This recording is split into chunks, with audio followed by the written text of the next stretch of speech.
आपने कभी ना कभी सीरियल किलर्स की फिल्में तो देखी ही होगी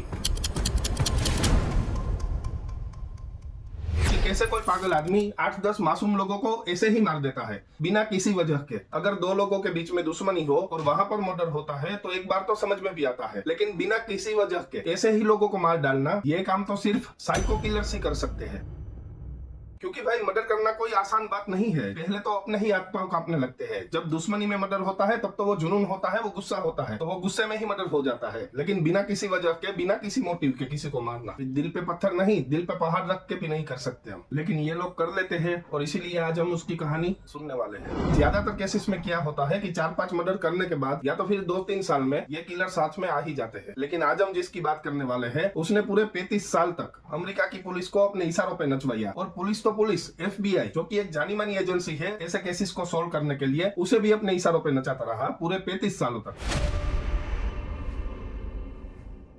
तो कहानी है 1969 की और जगह है अमेरिका के नॉर्दर्न कैलिफोर्निया का एक छोटा सा शहर बेनिसिया। आज की तारीख में मुश्किल से वहाँ 30-35 हजार की पॉपुलेशन है। खैर, तो शहर के हाई स्कूल के 2 स्टूडेंट, 17 साल का डेविड और 16 साल की उसकी गर्लफ्रेंड बेटी, स्कूल की छुट्टी होते ही अपनी गाड़ी लेकर स्कूल के गेट से बाहर निकलते हैं और कार अपने घर की तरफ मोड़ने की बजाय लेक हरमन रोड की तरफ मोड़ लेते हैं, जो कि एक सुनसान रोड है। और इन दोनों निब्बा निब्बियों को कुछ बातें करनी थी। फिर बातें क्या, झगड़ा ही करना था, इसलिए ये लोग वहाँ जा रहे थे। इन निब्बा निब्बियों का झगड़ा तो हमें मालूम ही है कि तुमने उसको मैसेज कैसे कर दिया या तो फिर तुमने उसकी तरफ देख कैसे लिया। और कई बार तो ये निब्बा निब्बियों की हरकतें ऐसी भी होती है कि खुद तो डूबते हैं लेकिन अपने परिवार को भी डुबा देते हैं। खैर, तो ये दोनों लेक हरमन रोड के ऊपर आ चुके थे और एक पेड़ के नीचे डेविड अपनी गाड़ी पार्क करता है। जो भी उन दोनों के बीच में अनबन थी उसके बारे में चर्चा शुरू करते हैं और ये चर्चा फिर झगड़े में बदल गई, जो कि होना ही था। लेकिन आधे घंटे तक एक दूसरे से बहस करने के बाद भी कोई सोल्यूशन नहीं निकला था। इतने में ही डेविड के कार के पीछे एक लाल कलर की मस्टैंग आकर खड़ी हो जाती है और उस मस्टैंग में से उतरता है तकरीबन 40 साल का एक गोरा चिट्टा और 6 फुट लंबा आदमी, जिसने होल शूज के साथ ब्लू जीन्स और ब्लैक ब्लेजर पहना हुआ था और चेहरे पे लगाया हुआ था रिबन के वो फेमस गोगल, जिसे हम दबंग मूवी देखने के बाद कॉलर के पीछे लगाते थे। और वो आदमी धीरे धीरे डेविड के कार की तरफ आने लगता है। डेविड को लगता है कि इसको शायद कुछ पता पूछना होगा तो इसलिए आ रहा है। लेकिन वो आदमी डेविड के कार के पास आते ही अपनी जेब में से 9mm रिवॉल्वर निकालता है और ताबड़तोड़ गोलियां बरसाना शुरू कर देता है। और बंदूक में से निकली पहली 4-5 गोली डेविड के सीने को चीर देती है। और इतने में ही मौका देखकर बेटी अपनी तरफ का दरवाजा खोल के पूरी जान लगाकर भागती है। लेकिन बात क्या है पता है, आज तक कोई भी इंसान बंदूक की गोली से तेज भाग नहीं सका, क्योंकि बेटी को भागता हुआ देख उस आदमी ने बेटी पर निशाना लगाया और 4-5 गोली उसकी पीठ पर थोप दी। अब रोड पर पड़ी हुई थी बेटी और गाड़ी के अंदर डेविड। बेचारे दोनों अपनी अनबन को सोल्व करने आए थे, लेकिन खुद ही दुनिया से सोल्व हो गए। और वो आदमी आराम से अपनी रिवॉल्वर अपनी जेब में रखता है और फिर से अपनी गाड़ी में बैठकर वहां से ऐसे गायब हो जाता है जैसे कोई एलियन आया था और गायब हो गया। फिर तो थोड़ी ही देर में वहां से एक और कपल गुजरता है और वो ये नजारा देखकर हक्के बक्के रह जाते हैं। वो तुरंत ही पुलिस को फोन करते हैं और थोड़ी देर में पुलिस भी वहां पहुंच जाती है और ये पूरी घटना वाली साइट को इन्वेस्टिगेशन करने के लिए सीज कर लेती है। लेकिन एक बात आप याद रखना कि पुलिस चाहे दुनिया में किसी भी कंट्री की हो, चाहे यहाँ की हो या वहाँ की, पता नहीं ये कौन से देसी नशे फूंक के इन्वेस्टिगेशन करते हैं कि इस घटना के 6-7 महीने बाद भी पुलिस एकदम ही खाली थी। इतने में ही दिन आता है 4 जुलाई 1969 का और जिस लेक हरमन की हम बात कर रहे थे वहाँ से तकरीबन 5-7 किलोमीटर दूर एक गोल्फ पार्क है जिसका नाम था ब्लैक रॉक। खैर, हमारे यहाँ तो गोल्फ पार्क नहीं होते क्योंकि हमारे यहाँ तो जगह ही इतनी नहीं है। यहाँ पर तो हालत ऐसी है कि रहने के लिए मकान भी मिल जाए तो भी बड़ी बात है। तो 4 जुलाई की शाम को पार्क बंद होते ही 19 साल का मैथ्यू और 22 साल की उसकी गर्लफ्रेंड डार्लिन दोनों ही पार्किंग लॉट में पड़ी हुई अपनी गाड़ी के अंदर बैठते हैं। मैथ्यू गाड़ी में बैठते ही अपनी नई खरीदी हुई येलो कलर की कैडिलैक के बारे में अपनी गर्लफ्रेंड डार्लिन को बता रहा था। और उतने में ही इस कपल के पास भी वही लाल कलर की मस्टैंग आती है और पास में खड़ी हो जाती है। और इस कार में से भी उतरता है वही आदमी जो आदमी लेक हरमन रोड पर था। तकरीबन अंधेरा हो चुका था, लेकिन मून की लाइट में मैथ्यू को उसका चेहरा धुंधला सा तो दिख ही रहा था। और मैथ्यू उस चेहरे को क्लियर देखने के लिए जैसे ही अपनी आंखें छोटी करता है, उतने में ही वो आदमी मैथ्यू की कार की खिड़की की तरफ एक जोरदार टॉर्च मारता है। टॉर्च इतनी पावरफुल होती है कि इससे मैथ्यू और डार्लिन दोनों अंधे जैसे हो जाते हैं। और अभी वो दोनों कुछ समझ पाइए उससे पहले ही टॉर्च की तरफ से फायरिंग की आवाज आने लगती है। खिड़की के कांच को तोड़ती हुई गोलियां सीधे ही मैथ्यू और डार्लिन के शरीर को भी चीर रही थी। दोनों को ही अपने जीवन के बेहतरीन पल याद आने लगते हैं, क्योंकि जब हमारा लास्ट टाइम होता है तब हमें हमारे जीवन के सबसे बेहतरीन पल और सबसे खराब पल ही याद आते हैं। तो ऐसी ही हालत इन दोनों की थी। लेकिन वो कहते हैं ना कि जब भी मौत पे बनी हो तब भी हमें अपनी शक्तियों का एहसास होता है, और ऐसा एहसास मैथ्यू को भी हुआ। वो दरवाजे को खोलता है और एक ही लात में उस आदमी को जमीन पर ढेर कर देता है। लेकिन फिर भी उस आदमी के पास बंदूक थी तो वो लेटे लेटे ही गोलियां चलाना शुरू कर देता है। अब मैथ्यू के पास भागने के अलावा और कोई रास्ता नहीं था, तो वो पूरी जान लगाकर भागता है रोड की तरफ, और 3-4 किलोमीटर के बाद उसे एक अस्पताल दिखता है जहाँ पर वो तुरंत ही एडमिट हो जाता है। और तकरीबन 12 घंटे के ऑपरेशन के बाद मैथ्यू खतरे से बाहर आता है। खैर तो फिर पुलिस को बुलाया जाता है और मैथ्यू पुलिस को सारी बातें बता देता है। लेकिन जैसे ही पुलिस उस पार्किंग लॉट में पहुंचती है तो वहां पर ना ही तो उसे कोई मस्टैंग कार मिलती है और ना ही तो कोई आदमी, बल्कि उसे मिलती है कैडिलैक के अंदर बैठी हुई, अपने सपनों के साथ साथ खुद का भी दम तोड़ चुकी डार्लिन। इतनी सारी गोलियां लगने के बाद और इतना सारा खून बह जाने के बाद कोई जिंदा भी कैसे रह सकता है। खैर तो पुलिस ने फिर से अननोन मैन के खिलाफ FIR दर्ज करके इन्वेस्टिगेशन शुरू कर दी। लेकिन इस बार पुलिस के पास एक एडवांटेज था कि मैथ्यू ने उस आदमी की शक्ल धुंधली सी देख ली थी और मैथ्यू बच गया था। तो मैथ्यू पूरी तरह से उसका स्क्रैच बनवाने के लिए तैयार था और 2-3 दिन में ही एक अच्छा सा स्क्रैच तैयार हो भी जाता है।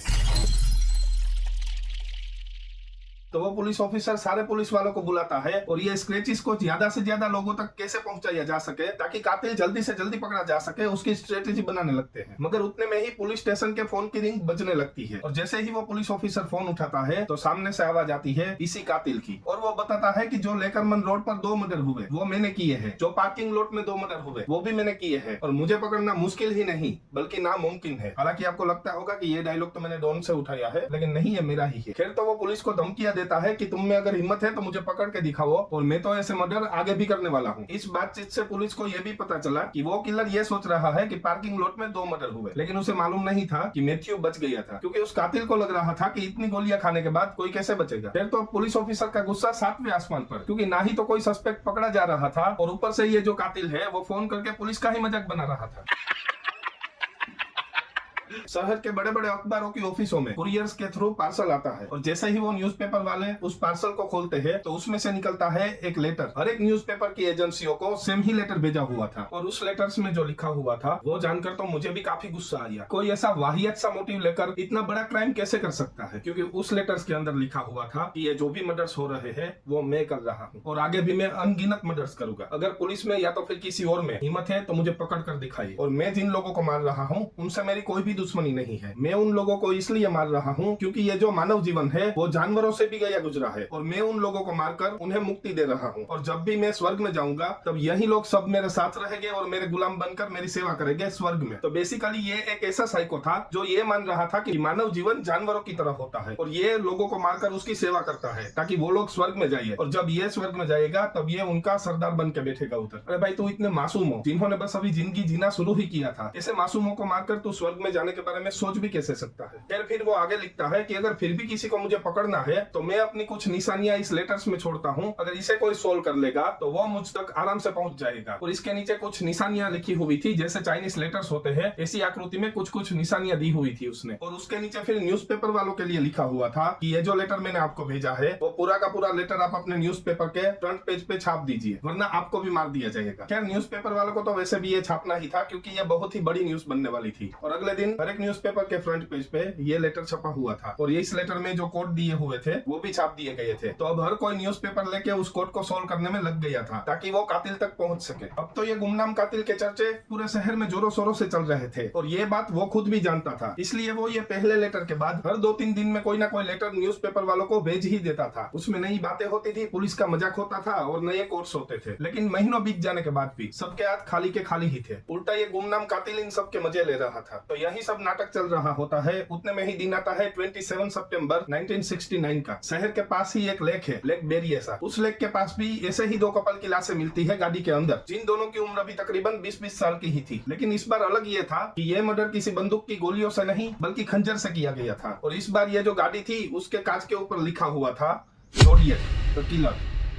पूरे शहर में हाहाकार मचा हुआ था क्योंकि पहली बार इस कातिल का कोई नाम सामने आया था। अब तो शहर का हर एक नागरिक उसे जानता था, फिर भी उसे कोई भी नहीं पहचानता था। खैर तो ये सिलसिला अगले कुछ महीनों तक और चलता है। वो लोगों का मर्डर करता है, उधर साइन भी छोड़ने लगा था अब तो, और अगले दिन लेटर्स भी भेजता है न्यूज़पेपर वालों को, और न्यूज़पेपर वाले वो छाप देते हैं। फिर से पुलिस इन्वेस्टिगेशन में लग जाती है और कुछ भी हाथ में नहीं आता। ऐसे करते करते कुल 37 मर्डर कर लेता है वो, और अभी तक पुलिस के हाथ में कुछ भी नहीं था सिवाय कुछ लेटर्स और कोर्ट्स के। और एक तरफ से लोगों का गुस्सा भी बढ़ने लगा लगा था कि हर रोज कोई ना कोई मर्डर होता है और पुलिस कुछ भी नहीं कर पाती। तो ये सब देखते हुए गवर्नमेंट ने ये केस FBI को ट्रांसफर कर दिया, एक ऐसी एजेंसी जिसका नाम सुनते ही अच्छे अच्छे क्रिमिनल कांपने लगते हैं। क्रिमिनल चाहे कितना भी शातिर क्यों ना हो, एक बार FBI के पास उसकी फाइल पहुंच गई तो फिर उसका बचना तकरीबन नामुमकिन है। तो FBI ने आते ही ताबड़तोड़ सारी फाइलों को खंगालना शुरू कर दिया, जो भी फाइलें इन केस से रिलेटेड थी, और शहर में जितने भी हिस्ट्री सीटर थे उन सब से पूछताछ भी शुरू कर दी। और मैथ्यू, जो कि एक अकेला लौता इंसान था जो इस जोडियक के वार से बच गया था, तो FBI उनसे भी मीटिंग करती है और अगले दिन से FBI लग जाती है काम पर। और अगले कुछ ही दिन में FBI ने बारी बारी से तकरीबन 1.5 दर्जन लोगों को अरेस्ट किया और उन सबसे कड़ी से कड़ी पूछताछ की गई, लातों से और बातों से, दोनों तरफ से। लेकिन फिर भी सबको छोड़ना पड़ा। सबके हैंडराइटिंग टेस्ट, फिंगर टेस्ट और यहाँ तक कि DNA टेस्ट भी किए गए, फिर भी किसी के खिलाफ एक भी सबूत नहीं मिला। तो फिर मजबूरन में ही FBI को सबको छोड़ना पड़ा। और अब FBI भी पुलिस की तरह बिल्कुल ही खाली, क्योंकि किसी को भी पकड़ लेना तो आसान काम होता है, लेकिन उसके खिलाफ सही में सबूत इकट्ठा करना बहुत ही मुश्किल काम होता है। फिर तो एक दिन क्या होता है कि ये FBI ऑफिसर को एक कॉल आता है, जैसे वो पहले पुलिस ऑफिसर को कॉल आता था और वो कातिल उसका मजाक बनाता था, ठीक उसी तरह इस बार उसने इस FBI ऑफिसर को कॉल किया था। तो वो FBI ऑफिसर को कॉल में चैलेंज करता है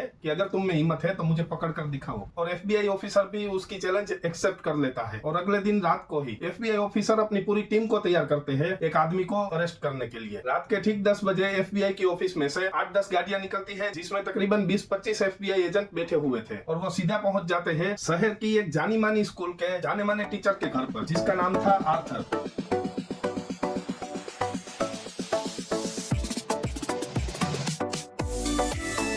आर्थर भी तकरीबन 40 साल का था और उसकी हिस्ट्री रही है कि टीनेज लड़कियों के साथ उसका बर्ताव कुछ अच्छा नहीं था। तो FBI की टीम ने आर्थर के पूरे घर को घेर रखा था। हालांकि वो घर में अकेला ही रहता था और वो आराम से बाहर भी आ गया और अपने आप को सरेंडर भी कर दिया। फिर FBI उसे अपनी ऑफिस ले आई और 3 दिन तक बहुत ही बढ़िया तरीके से आर्थर की सेवा की गई। अब जो भी लोग पुलिस स्टेशन गए होंगे उसे मालूम होता है कि पुलिस वाले सेवा कैसे करते हैं। तो उसी तरह से 3 दिन तक उसकी सेवा की गई, लेकिन फिर भी आर्थर ने इन सारे आरोपों में से किसी को भी एक्सेप्ट नहीं किया। फिर तो FBI ने दोनों हाथों से रिक्वेस्ट की, मतलब दोनों हाथों से रिक्वेस्ट कैसे करते हैं ये भी उसी को मालूम होगा जो कभी ना कभी पुलिस स्टेशन गए हैं। लेकिन फिर भी आर्थर अपनी बात पे कायम था कि उसने किसी का मर्डर नहीं किया। फिर इतने में ही आर्थर के जो भी टेस्ट किए गए थे, मतलब हैंडराइटिंग टेस्ट, DNA टेस्ट वगैरह, वो भी सारे नेगेटिव आ गए। इस बार तो वो FBI ऑफिसर लिटरली सर पकड़ कर बैठ गया, क्योंकि इस बार तो उसे लगा ही था कि बस यही कातिल है, क्योंकि जो स्क्रैच बना हुआ था वो भी आर्थर की शक्ल से मिलता था। आर्थर भी 40 साल का था, इसका भूतकाल भी अच्छा नहीं था टीनेज लड़कियों के साथ। तो सारी कड़ियां बैठ रही थी कि आर्थर ही क्रिमिनल है। लेकिन फिर भी FBI को फिर से आर्थर को भी छोड़ना पड़ा और फिर से FBI के हाथ खाली। FBI की भी फूटी किस्मत, साला अपराधी तो अनगिनत मिल रहे हैं, बस सबूत ही नहीं मिल रहे। फिर तो अगले आने वाले समय में FBI आर्थर जैसे काफी सारे सस्पेक्ट को पकड़ती है और सबको छोड़ भी देती है। और जैसे जैसे समय बीतता गया वैसे वैसे मर्डर होने भी बंद हो गए और लेटर आना भी बंद हो गया और फाइनली 2004 में इस केस को बंद कर दिया गया। जी हाँ, दिल तोड़ने वाली बात यही थी कि इस केस को 35 साल बाद बंद कर दिया गया और आज तक इसका कातिल पकड़ा ही नहीं गया। तो खैर सच में दिल तोड़ने वाली बात है कि 35 साल तक इस केस पर इन्वेस्टिगेशन की गई, लेकिन ये जो जोडियक नाम का कातिल है वो कभी भी नहीं पकड़ा गया। खैर अब तो क्या ही पकड़े गए, क्योंकि आत्मा को पकड़ने का काम अभी तक तो पुलिस नहीं करती। और अगर शायद वो जिंदा होगा भी जोडियक, तो मरने के बहाने से ही जिंदा होगा। खैर तो मैं जब इस कहानी के बारे में पढ़ रहा था तो मैंने भी कुछ अपनी रिसर्च की, मैंने भी अपना डिटेक्टिव दिमाग थोड़ा सा दौड़ाया। तो मुझे कुछ ऐसी कड़ियां मिली कि जिसे जोड़ने से लगता है कि शायद ये कातिल हो सकता है। तो बात दरअसल ये थी कि वो डार्लिन, जिसका वो पार्किंग लॉट में मर्डर हुआ था, वो मैथ्यू की गर्लफ्रेंड, उसका मैथ्यू से पहले भी एक बॉयफ्रेंड था जिसकी उम्र भी तकरीबन 35-40 साल की थी और उसका नाम था रिचर्ड। और रिचर्ड के बारे में जानने से पता चलता है कि ये दिमाग से थोड़ा सा तो साइको है ही। और वो बेटी जिसका मर्डर सबसे पहले हुआ था लेकरमन रोड पे, वो बेटी और डार्लिन दोनों ही फ्रेंड्स थी। और ये रिचर्ड और डार्लिन का ब्रेकअप बेटी की वजह से हुआ था। और पुलिस या तो फिर FBI ने अपनी पूरी इन्वेस्टिगेशन में एक बार भी रिचर्ड को नहीं पकड़ा था। और रिचर्ड को भी अगर चश्मा पहना दे तो वो भी वो जोडियक का जो स्क्रैच बनाया गया था मैथ्यू के द्वारा वैसा ही दिखता था। लेकिन फिर भी पता नहीं क्यों वो किसी के हाथ में आया ही नहीं था। तो मेरे हिसाब से तो ये रिचर्ड भाई साहब ही थे जो ये सारे काम कर रहे थे ताकि वो डार्लिन से और बेटी से बदला ले सके। और फिर इसकी आदत हो गई होगी और थोड़ा सा दिमाग तो साइको था ही, तो 2-4 मर्डर करने के बाद उसको आदत पड़ गई और फिर मर्डर करता गया। फिर आज तो शायद रिचर्ड भाई साहब स्वर्ग में बैठे होंगे राजा बन के और उसके गुलाम उसकी सेवा भी कर रहे होंगे। फिलहाल के लिए आपका इस बारे में क्या कहना है मुझे नीचे कॉमेंट में जरूर बताइए और वीडियो को लाइक और अपने दोस्तों के साथ शेयर भी कर लीजिए। जय भारत, जय हिंद।